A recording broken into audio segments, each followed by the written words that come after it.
Welcome to Rising Above It. I'm your host, Nancy Siegel. Today's topic is love relationships, and we have a special guest today who's going to teach us how to keep our love alive year-round. I'd like to welcome a return guest, marriage and family therapist, Faith Deeter. Faith, thanks for coming back. Thank you, Nancy. Thank you so much for having me come back. Well, thank you for being here. And you've been on the show once before, and we talked about relationships, more conflict relationships. But today we're going to talk more about one-on-one relationships, like marriages and just boyfriend-girlfriend. So with that said, before we get started into that, tell the viewers about your background and a little bit how you got involved with being a marriage and family therapist. All right. So I'm a licensed therapist. I've been practicing for about 15 years. And how I got started is that in my own family, my family loved each other a lot. And my mom and dad got divorced when I was 2. And then my mom remarried my stepdad, and we tried to have our family come together and make one big family. But it was difficult because we really didn't know how to do it. And so through our struggles, what I discovered is that there are ways to make relationships work. And I find that people suffer a lot, and sometimes needlessly, because most people want love. Most people, we want to get along well and have our relationships work, but we don't always know how to make that happen. So in solving my own problems, I learned that there are ways to make things better. And now I'm able to share that with more people. Great. And how long have you been a therapist? Real close to 15 years. Okay, that's good. And you're in what area do you work out of for the viewers if they want to contact you? If anyone wants to contact me, I specialize in couples and families. Okay, great. Okay, so with that said, now Valentine's Day is just around the corner. And with that, most people think they focus about their relationships around the Valentine's Day season. Right. I want to call it a season. Right.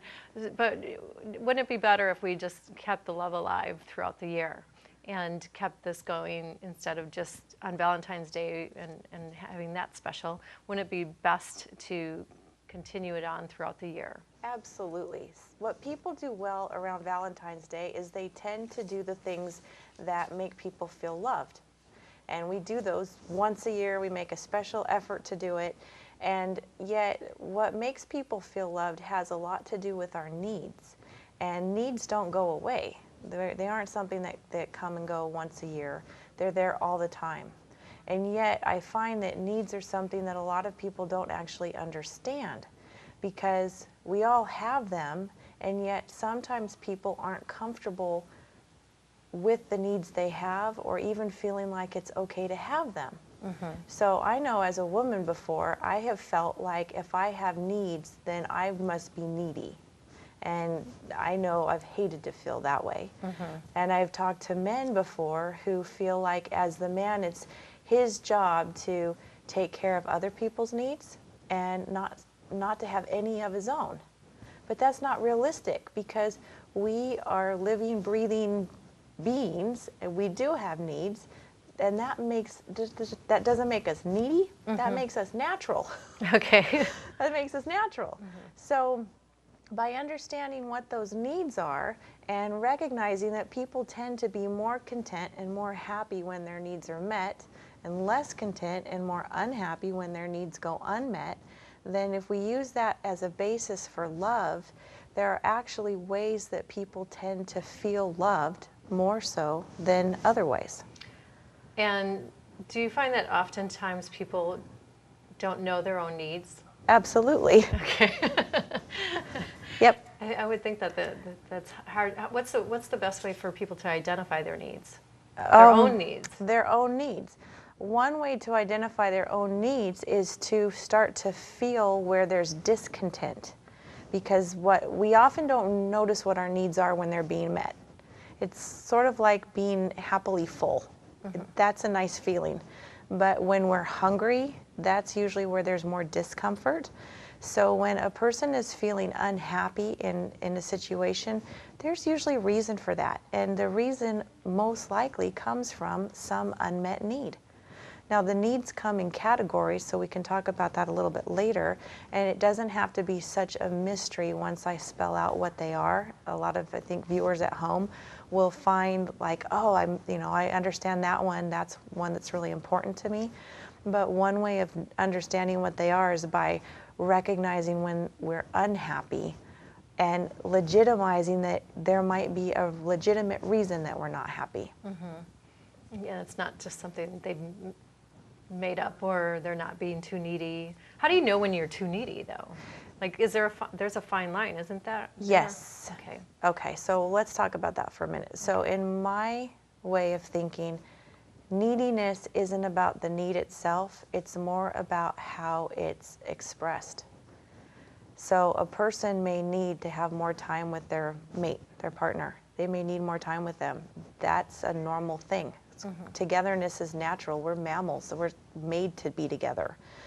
But if a person is whiny and angry or attacking or critical, trying to get that need met, instead of wanting to get closer, just the approach may cause other people to want to stay away from them good point. and feel like, oh my God, you're so needy. Mm-hmm. And if I give you a little bit of time, what's to say you're not going to want more and swallow me up? So I'm just going to stay away from you. And then instead of giving the person what they need, which is going to settle them down and have them feel more content, what most people do is they withhold the very thing that the other person needs, and it just makes everything worse. Okay, that's good information because there are I think a lot of people struggle with needs, and whether their needs are being met.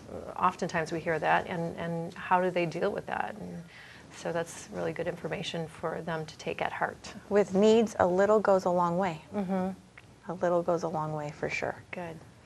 So now love seems to be everything that everyone wants, and why is it that so many people struggle with it? Well, that's a good question, and a lot of people struggle with it because a lot of people don't quite understand how it works. So most things in life are either a fact or they're an opinion. So an example for that would be right now it's a fact that outside it's dark, it's nighttime. So is it a beautiful night? Is it a crummy night? That's an interpretation, right? Mm-hmm. That's an opinion. So when it comes to love, love is actually both. It's a fact and it's an interpretation. So most parents would agree that it's a fact that they love their children. Like that is just, right, a fact. Absolutely. Fact. Yeah. And their children may not always feel or interpret that their parent loves them. Mm-hmm. So the interpretation doesn't always go along with the fact. And that happens in romantic relationships quite frequently. Someone will say, I love you. And the other partner may say, no, you don't. Because, and then here's the key. If you loved me, you would. Mm-hmm. And then there's a blank. And each person has their own unique way of filling in that blank. So if we can simply accept whatever it is that that person needs or wants in order to feel loved, and like value that that's valid for them and meet their need that way, they will often interpret that they're loved. But what a lot of us do is say, well, that's not the way I feel loved, so you shouldn't need that from me. Mm-hmm. So I'm not going to love you the way you need to be loved. I'm going to love you the way I want to love you.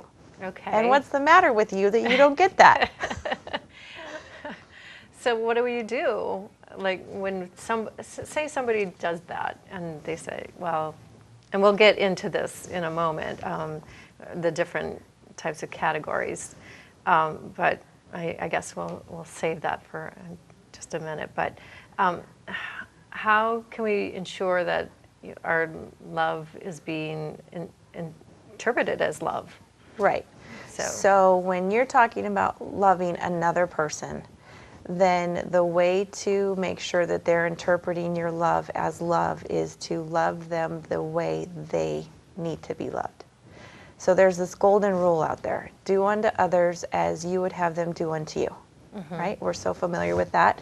So if I love peanut butter jelly sandwiches and I want to show you how much I love you, then I'm going to give you those and you should love them too. If you hate peanut butter, it's not going to work. So that rule works perfectly when what people want is similar. It's a great rule. Love thy neighbor as thyself. It's a really good rule. But when it comes to people feeling loved, a better one would be do unto others as they want you to do to them. So if you feel loved by walking on the beach, then I should walk on the beach with you. Right. I agree.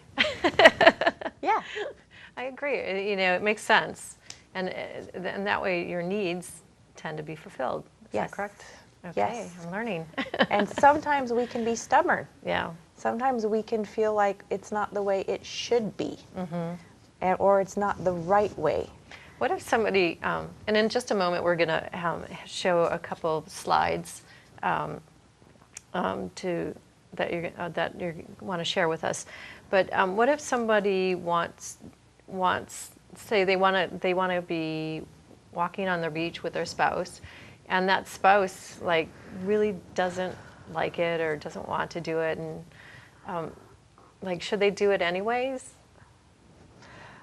Okay, so I'm going to answer the question this way. Okay. I think that most people want to be happy in their relationships, and most people, if their spouse really is happy, especially if they play a part in making their spouse happy, then a lot of times that's the payoff.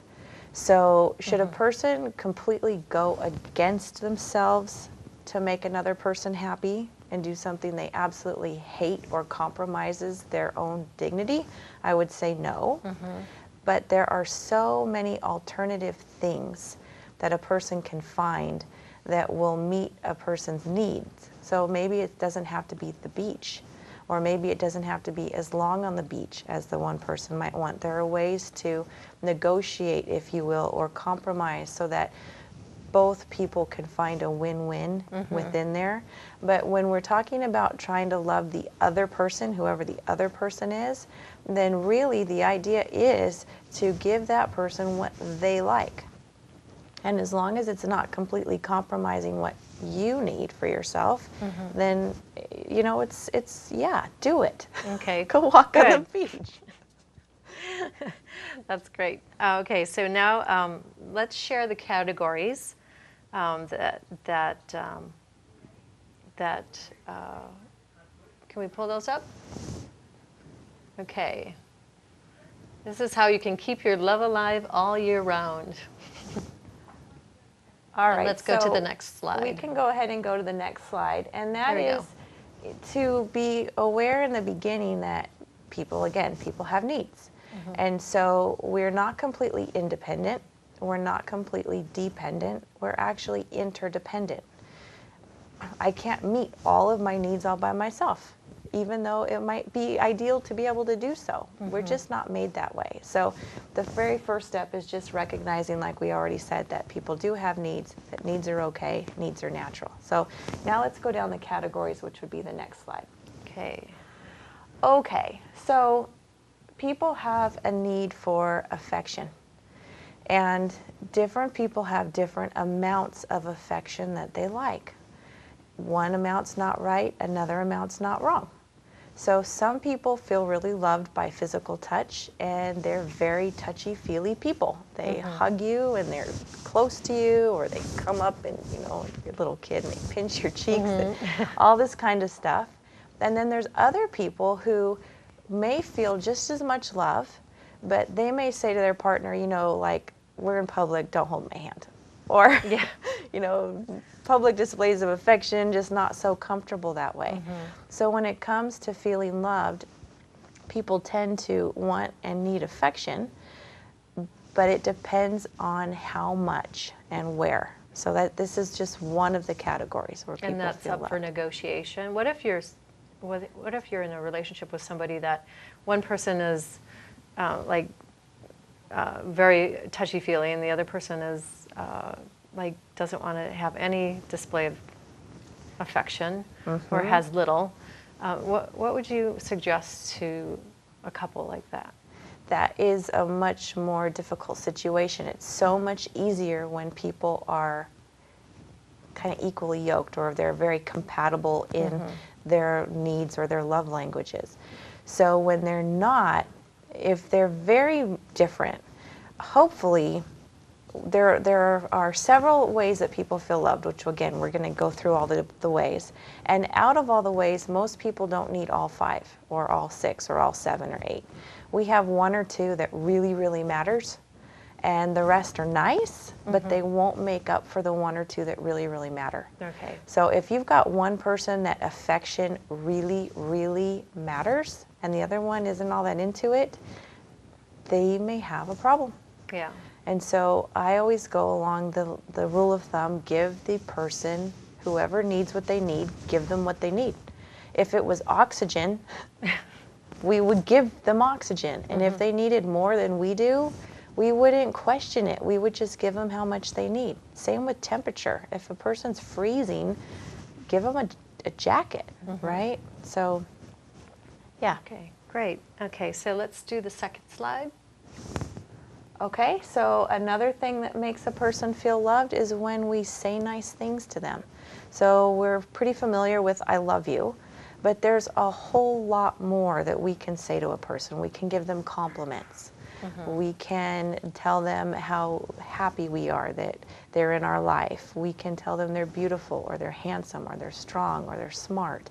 We can do positive words with romantic relationships, but we can do these with kids just as much. They need to hear it just as much as adults do. And so again, just like the affection, for some people the positive words is really going to matter. They're going to need to hear it in order to feel it. Encouragement, ego boosting. Yep. Yes. And I Yes. hear that. Why should I have to stroke his ego? Okay, so how do you deal with that? If he needs it, stroke it. Yeah. If a person needs it, they need it.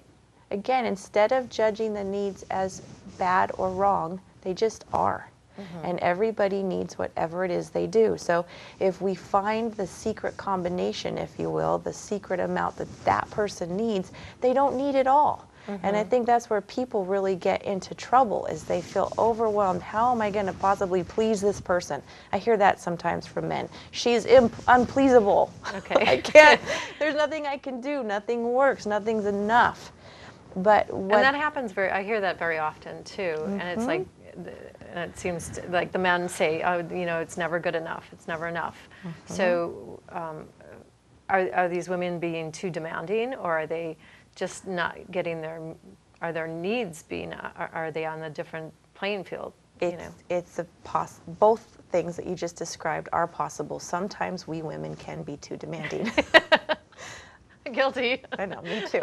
And too particular. And we can have men that are trying very hard to please us and make us happy, but they aren't doing it exactly precisely the way we want. And so if we criticize their efforts, we can then shut them down, and then they often stop trying, and then that makes things even worse. So I would say, to your question, it's both. It's sometimes we're too particular, and then other times men are doing things that maybe they think are what we want, like working really, really hard and bringing home a paycheck, and helping with all the household bills and providing, because we raise men to provide, be providers. But maybe what they're not providing, because they don't understand that it's so important, is quality time, sitting together on the couch, or eating popcorn, or walking on the beach. And if one person needs quality time while the other one is out there working, then they may feel like, what do you want me to do? There's only so many hours in the day. Well, again, the answer is give the person what they want. Give the person what they like. And if we can just give the person at least a little bit of what they want and what they like, most people are fairly content with that. Okay, great. Okay, so let's go to the next slide. So the second one was saying nice things to someone. The third one is actually just listening and maybe not saying a whole lot. So people tend to feel loved when they feel understood and when they feel accepted. So again, this is one where sometimes people run into trouble, because if one person really needs to be listened to or understood by the other, tell about their day, had a terrible day, whatever it is, and the other one, instead of listening and connecting with that person, if they instead start jumping in with solutions and trying to fix it, or immediately trying to make that person feel better, then instead of connecting with that person with some understanding and empathizing, which would make them actually feel loved, in their efforts to make them feel better, they may actually cause that person to feel like, you don't love me, you're not listening to me, you don't care. That's a big one with women, not feeling like they've been heard. And what I've learned in hypnotherapy is the brain chemistry and how we are still wired as we were when we were in the caveman days. Right. So one of those things to create more hormones for women and balance them off is for women to feel as if they're being heard. And, that's part of listening, whereas the man, it's like they just need their caveman time and not have, just time alone to do nothing, and they can recoup on their hormones as well. Right. So listening is a big one for women. Right. And that's probably why we hear so much of it. Yeah, and men try really hard to make us happy. It's something about men that a lot of women actually don't understand, that men like to make us happy. They're actually they're actually trying to make us happy. So if we had a really bad day and start telling about our day, and then all of a sudden he jumps in with all of his answers and solutions, he's trying to make us feel better. But a lot of times that's not what we need. And a lot of times men simply don't understand that. They may feel like, if you didn't want my help with your problem, why are you telling me? Yeah. And they may not understand that the help we need from them is to simply share with them, and by their listening to us, that is the help that we needed. Good. Okay, so and let's go to the next slide, which is we've had positive words and listening. Now, time together. Time together. So time together is quality time, and every person has their own definition for what that is. So you already shared an example of that. It might be something like walking on a beach. For someone else, it might be going to the movies together. Another person may complain, we haven't had any time together, and may say, gosh, we just went to the movies last night. What do you mean? Well, we were just staring at a screen. We didn't have time together. So time together, quality time, it's a very individual, unique definition of what will fulfill that for a person. It's not just, well, we were both in the same room Right. all day long. Right. And Well, we cuddled on the couch watching, a show, and sometimes that's not enough. Exactly. Yeah. Exactly. So everyone is unique in what they feel quality time is for them. But this one is especially important for kids, because a lot of times kids really want more attention from their parents. And just like we said a few minutes ago, it doesn't always take a whole lot of time. Just 10 minutes of undivided attention, or being interested in a person's day, or same with the one just before this, listening. Parents listening to their kids. It's a really big one to have a person feel that we care about them. Yeah, and this extends not just to men and women, or relationships with a spouse or a boyfriend, girlfriend, but it does extend to children. It extends to siblings, parents and grandparents, and even friends. These are the things that make people feel loved. And when we're dating, it's so great and it's so easy because we tend to do all of them. We take each other out, we buy each other presents, we get dinner, we go to the movies, we're affectionate, we do nice things for each other, we give each other compliments, we do it all. And most people are pretty happy. Right. And then what happens? And then we tend to get more comfortable, and then we tend to go back to, I'm going to give you what I like to get because that works for me. So it seems natural that if I feel loved like this, that I would be loving to you the same way. And again, if there's a good compatibility there, then it tends to work. But if what both people want is different, then it tends to clash. Interesting. Okay, let's go to the next slide. Right. So we need time together, and people need however much they do. And with that being said, we also need time apart. So it was actually pretty interesting. I read somewhere recently that one reason people talk about getting divorced these days is feeling like they weren't able to be autonomous enough from their partner, that they weren't able to do what they needed to do for themselves. So some people are really into like cycling on the weekend, bicycling. Another person might need to all kinds of things. You know, we do what we do, that we do our own thing. And so to have a partner who supports that and encourages it and says, go do it, go be happy. My man is a pilot. He likes to fly planes and he flies all the time. And sometimes I think to myself, I could use a little quality time. Try to let him know. Yeah. And he's very good about that. And he has things that he needs to feel happy. I like to ride my horse. I'm a big horse person. And if I don't get enough horse time, I start to get grumpy. So by allowing the other person the freedom and the support and your blessing to go have the time they need for themselves is a really important thing that not everyone necessarily thinks about in showing a person how much we love them.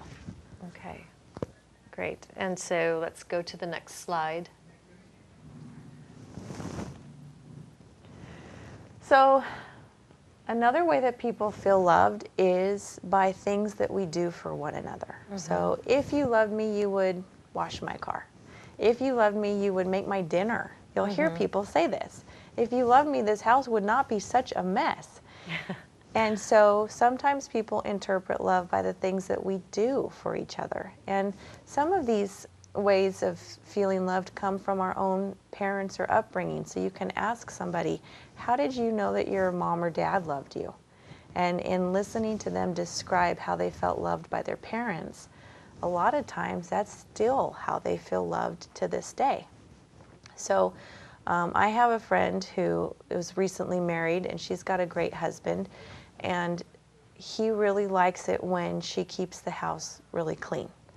And she's really into those positive words.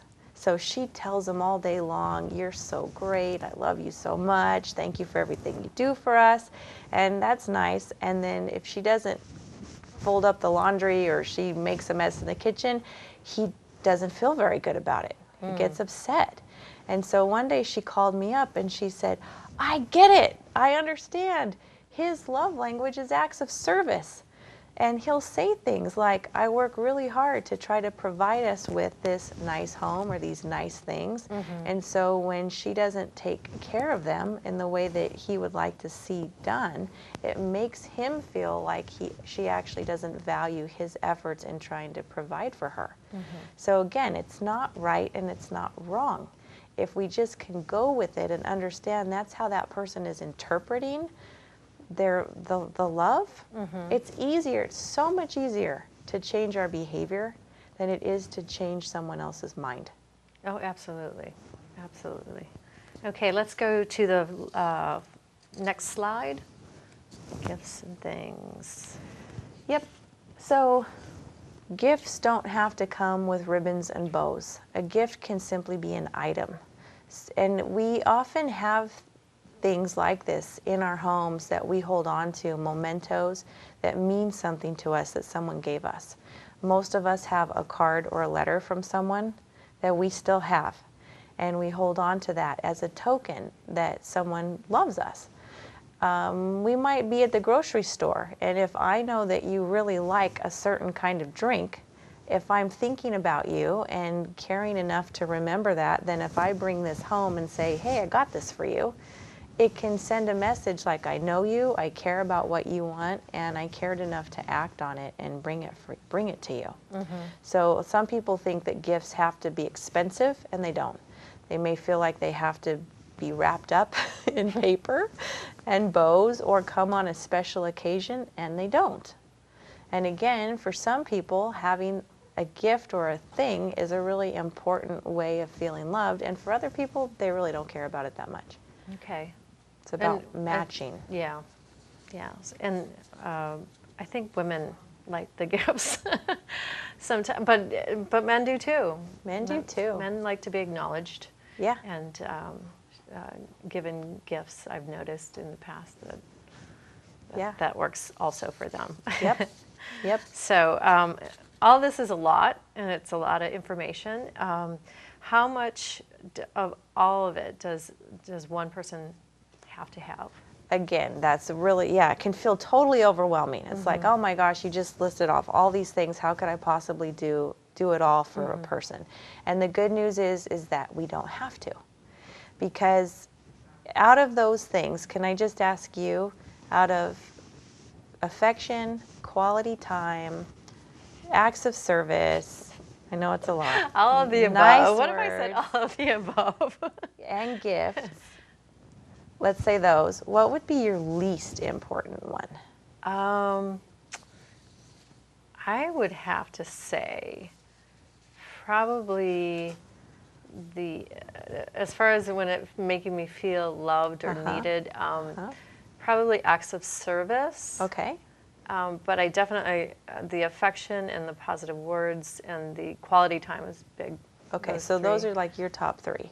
So for just a minute, and the viewers at home, they can do the same thing. Because when we talk about what do you do with all this information, when you feel it yourself, it makes absolute sense. So I want to invite everybody to pick your top two, pick your top three right now, and think about what they are. And now imagine that you're getting lots of those three. So much. You just got lots and lots and more than you could even want. Okay. And just notice how you feel. Yeah. It's a good feeling. Isn't it nice? I like it too. So imagine just how you feel. Now, if you can identify your least favorite one. And so you said acts of service. Yeah. What were the other ones? Gifts. Gifts. Being listened to. Okay. Quality time together. Quality time is always good. Having your own time alone for your own things. Nice words. Affection. Having time alone is not that big of a deal to me. Okay. And I think that and the service one, the service can be like, it depends on what it is, but right. Yeah. Okay, so now imagine that a person said to you, gosh, Nancy, you know, I love you so much, but I really don't have time to spend with you this week because I've got a lot of stuff going on. Oh, that'd be history. But you've got all the time to work on all the projects that you're working on. I really am so proud of you for everything you're doing. And I had your car washed for you, and I got you a housekeeper so you could even work on more of those things. And I don't have time to talk right now. I got to go. So see you later, and I'll be back in a week. I would not do well with that. It just doesn't feel the same. Doesn't, but I feel rejected. I'm feeling rejected versus feeling loved. Right. That's interesting. It's a feeling, and it's very, like I said, it is so much easier to do the behaviors that have the person feel the feeling than it is to try to get their feelings to change.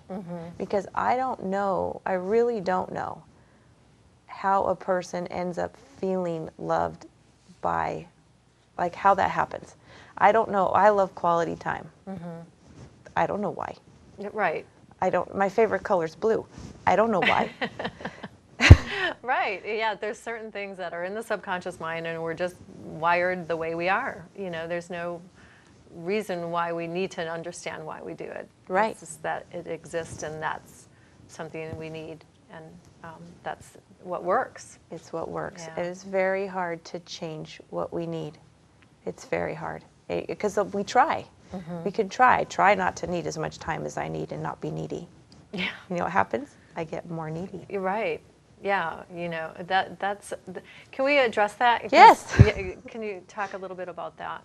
Sure. As far as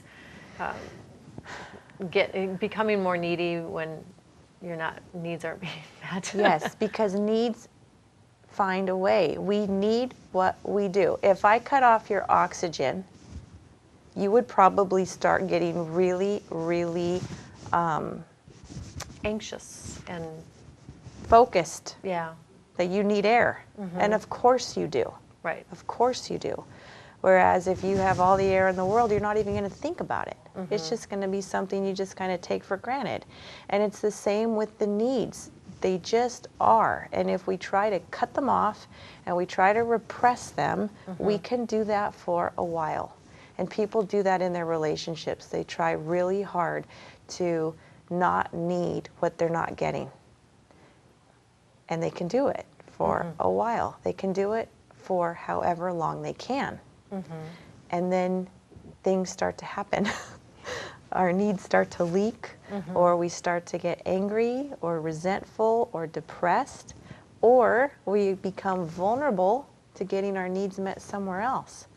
And sometimes things start really innocently, like, I just have this really good Facebook friend who listens to me at the end of my busy day, and we're just friends. And people can be friends, but if another person is starting to meet a need, we tend to bond with people that meet our needs best. That's just the way we're made.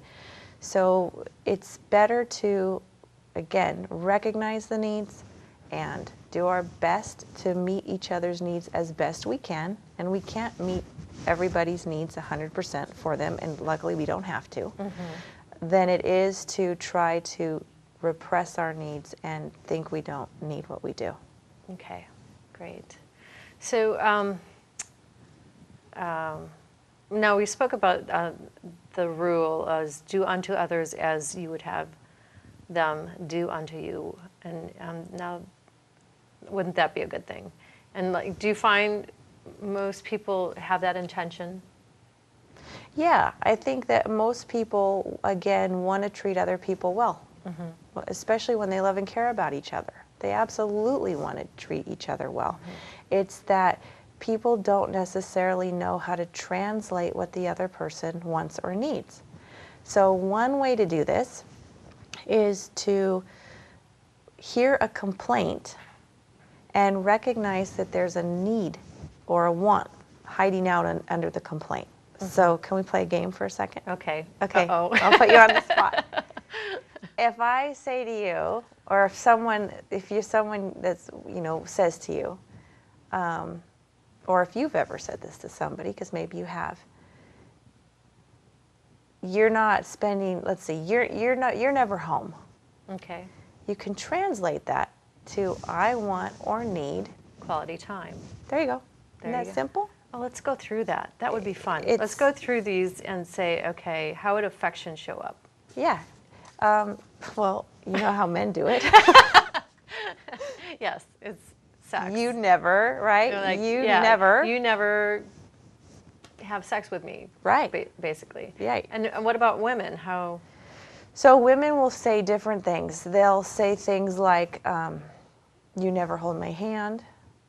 You never, sometimes with the sex thing with women, that one is oftentimes not the primary need. That's often more of a secondary need. And a little hint to men out there, when we're getting our primary needs met, we are usually much more affectionate in all ways. And if our primary needs are not getting met, then we often start to hold back and withhold and may feel like, I have a headache and don't even think about it and get really standoffish. So you'll hear people complain is what you'll hear. You'll hear people, with that one, a woman may complain like, we haven't gone out to dinner. you haven't taken me out on a date in a long time. Because for us, a lot of times, it's the things leading up to that get us to the end result. So we may be actually complaining about those things more so. Oh, interesting. Yeah, that's a good point, because, you know, go to dinner, you hold hands, going to dinner, and whatever. And positive words. Positive words. You never say I love you. You never say you love me. Yeah. And then the other person, yes, I do. So here, that's another thing. It's really important if a person hears, you never say you love me, you never spend time with me, you never whatever, to not say, yes, I do. Because if a person is saying, you never give me the air I need, they're saying, They need space. you know, I need what I need. So a better answer would be, okay, how can I give you more of that? What is it that I could do to let you know that I love you? And then do it. Because again, when we do the activity, whatever it is, the person feels loved. The feeling will come. Okay. And listening, well, we've all heard that one before. You never listen to me. You're not listening to me. You're not listening to me. And they could be. They're just, you know, I've experienced where I felt not listened to in the past. And they're just they're listening, but they're kind of just like, they're not resolving anything, or they're not, it seems like they're preoccupied. A lot of people don't know how to do it. So I actually teach a class, and in one of the segments we talk about how to listen in such a way that the other person feels heard. And so what I write on the board is I say, don't say, uh-huh, yeah, and then just for fun I write, ugh. And everybody laughs. They know exactly what I mean, right? Exactly. And what I do say is give the person some of their own words back to them. So I'm going to just pick on this walking on the beach, because you threw that out there. Yeah. So I understand you really like to walk on the beach. You know, and something like that. You just give the person a few of their own words back, and it makes the person feel like, wow, you just heard what I said to you. You understand what I'm saying. And if you specifically listen for how a person feels or what a person wants or needs, you will slice through all the extraneous information, because sometimes people use a lot of words, and it can be difficult to listen when you've got all this. A lot of information coming out, spewing out usually. And it's a lot to process. And, you know, as therapists, we can kind of decipher some of that a little bit probably easier than like the people that aren't trained in the way that we could be trained, and kind of listen. We listen to hear certain words and terms. Right. So it can be difficult. Because we're trained what to listen for, and the average person isn't. Right. And so a lot of men actually are trained by how we raise them or how they just are to listen for how to solve something, listen for a solution. And they'll often go straight to that. Here's what you need to do, honey. And if that wasn't what she wanted, then she's not going to feel listened to, or sometimes even loved. And then that can be really frustrating, because when the man is trying really hard to be loving and protect or provide for her with an answer, and she's saying, I don't want that, then it's like, well, what do you want? And the people get frustrated. And this happens with love. What do you want from me? Okay. All right. So then gifts, how would that show up as far as gifts? Again, usually it shows up in the form of a complaint. You never buy me anything. Or you forgot my birthday, or whatever it is. Or a hint. I really like that. You know? Yeah. I really like that. People will hint. People will say what they want. They will actually come right out and say it. They'll either say it in the form of a complaint that you can translate, or they'll say it. But again, if the other person isn't clear on what they're listening for, if they don't know what the categories are, they may decide that what the other person wants or needs is unimportant. And so just be like, well, you shouldn't want or need that. Or like I said a minute ago, they'll say, yes, I do. I do that. I told you I loved you. I remember hearing a husband say to his wife, I did tell you I loved you. And she said, when? And he's like, we were at that person's wedding reception and I told you. And she goes, that was 7 years ago. Wow. He goes, well, don't say I never told you. I think there needs to be a good, consistent basis. 7 years is a long time And not she to be told that they're loved. I could never handle that. She needed to hear those positive words, Yeah. and he was a very quiet person and was very uncomfortable with that. Wow. Yeah. That's a long time. Okay, so anything in particular that makes a man feel loved? I mean, Yes. anything specific? We are so lucky as women because honestly, most men are actually pretty easy. Okay. And men tend to want to have a nice time when they're with us. That's pretty much it. They want to have a nice time when they're with us. So if we are having a nice time, if we're happy, if we're enjoying our time with them, usually men are pretty content with that. They aren't looking for all the stuff that we tend to look for. And so sometimes we women try way too hard to make a man happy, and then we can overcomplicate it and actually start to drive him nuts. How many times have we heard about that? Yeah. So, how do you know, like, if you've overstepped those boundaries of driving them nuts? They won't really... Well, they'll start responding differently. Yeah, they usually start withdrawing. That's almost... They'll sometimes try extra hard, and then after they try extra hard and it's not working, men get frustrated. Well, we all get frustrated if something's not working, so they often just quit trying. And then we start complaining about that. So if we can be happy with what we're already getting, that tends to have us continue getting even more. Okay. It's really simple. We overcomplicate it. Yeah. Okay. So, making a woman feel loved? We're a little more complicated. Okay. So a rule of thumb that a lot of women like is we often like to be the most, whatever it is, the most beautiful woman. We don't mind if other women are beautiful as long as we feel like we're the most beautiful one to our mate. I like that. Isn't that nice? Yeah. I like being the most. The most. If you think about it, where we start to get unhappy a lot of times is if we feel like we're not. And it's not really that we're always going to be the most important thing, because we know that men need to go to work and do some different things with their time.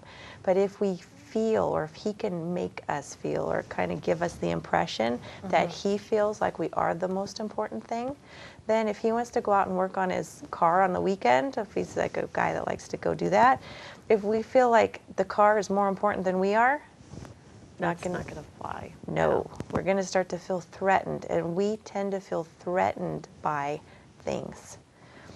Whereas men don't really operate that same way. They usually don't get what we're talking about. But if we're like, your car is more important than I am, you're being ridiculous. Well, not to us.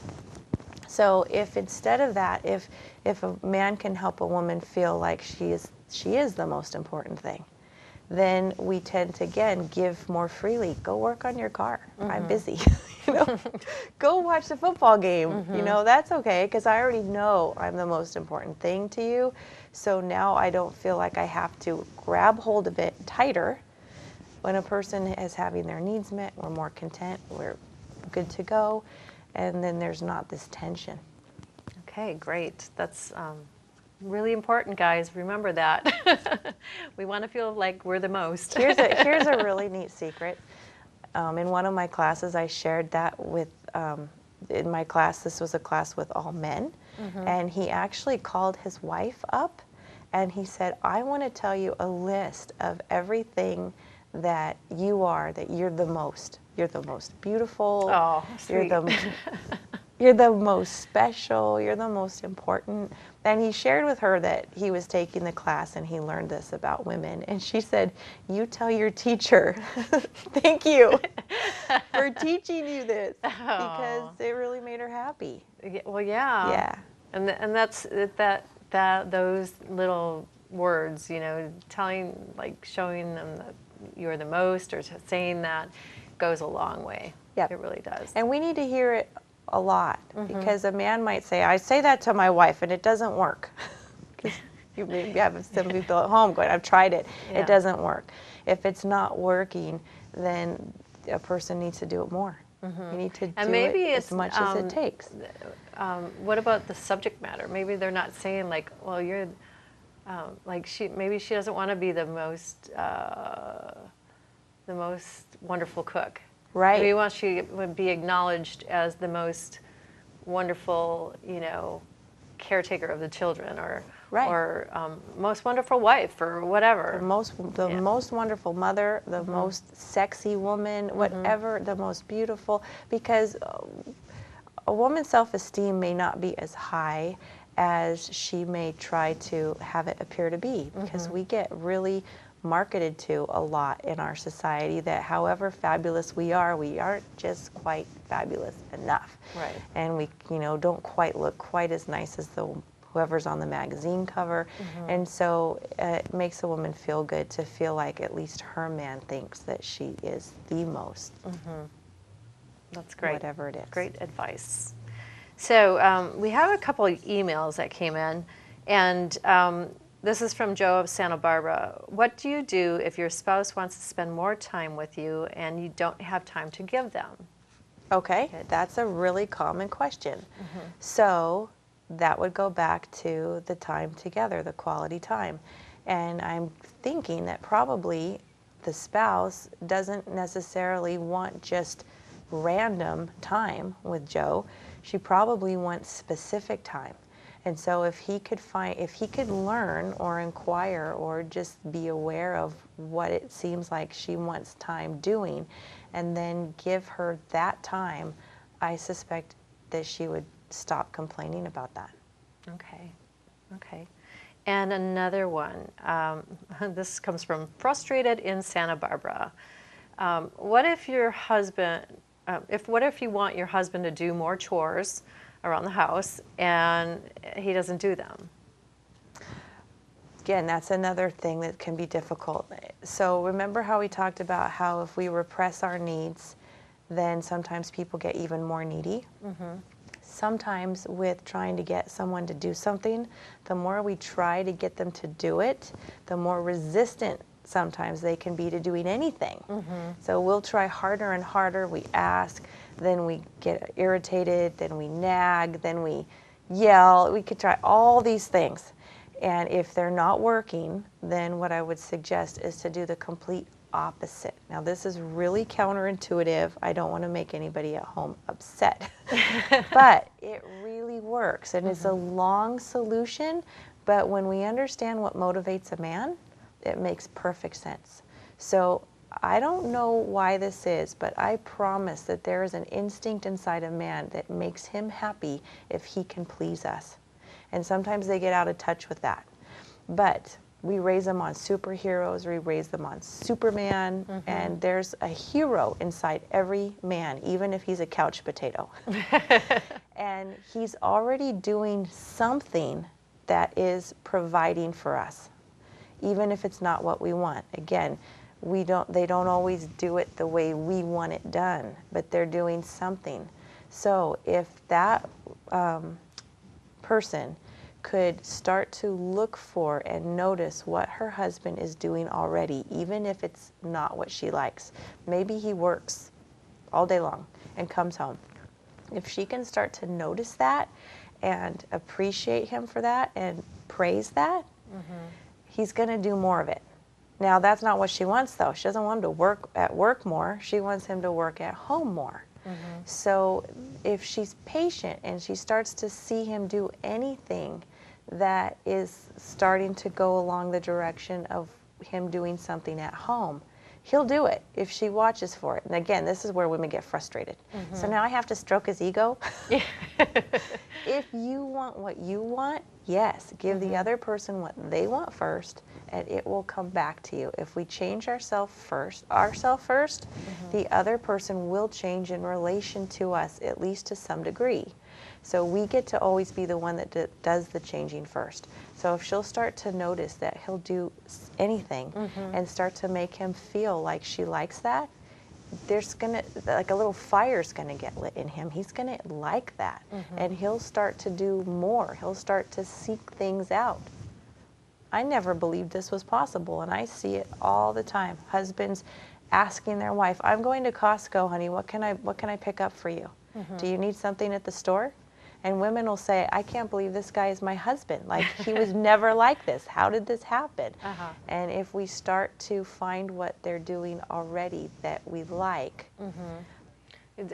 Yeah, pinpoint what you like and focus on that, and use encouraging words to compliment them and praise them on that, and then it'll grow from there. It'll grow from there, and a man will start to seek out how to please you, because men are naturally goal-driven, and they like to be successful. Success breeds success, and we make the mistake of going the opposite and using negative reinforcement to try to get what we want. And men don't like negative things, but what a lot of men do is they tend to avoid negativity. So then they just avoid us. Yeah, which will drive people crazier than they already have gotten. Okay. Yeah, and it's just not working in harmony with natural principles. So we can either swim down the stream, which is easy, or we could swim upstream against the current and wonder why in the world it's so hard. And that's where I feel like when it comes to love, a lot of people are trying really hard swimming against the current. They just don't necessarily know how to turn around and just go with the flow. Okay. So let's bring up the next couple slides. Where can a person go if they want to learn more about this?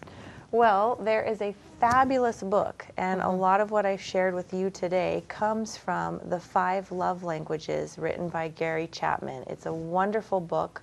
It's actually something that I give to people as a wedding gift regularly because it's so helpful and clear. It's a great book. I've read it. And you've read it. Yeah. And it really opened my eyes. I'm like, it kind of removes the mystery of the languages of love. And let's pull up the next slide. We only have about a minute left. So. All right. And that's all right. That was another thing we were going to talk about. Let's just skip that one and there you go. There you are. That is my website. I have articles there and helpful information. So if a person would like to know more or get specific one-on-one help about how to have more love in their relationship, they are welcome to contact me. Okay, great. So we're just about out of time, and I'd like to thank you for being here today. It was very enlightening. I mean, even though I've read the book, I have just talking with you kind of solidified it even more. Good. So that was great. So just remember that if life ever gets you down, you hold the power to keep rising above it. I'd like to thank you for joining us here today, and have a wonderful day, and see you next time.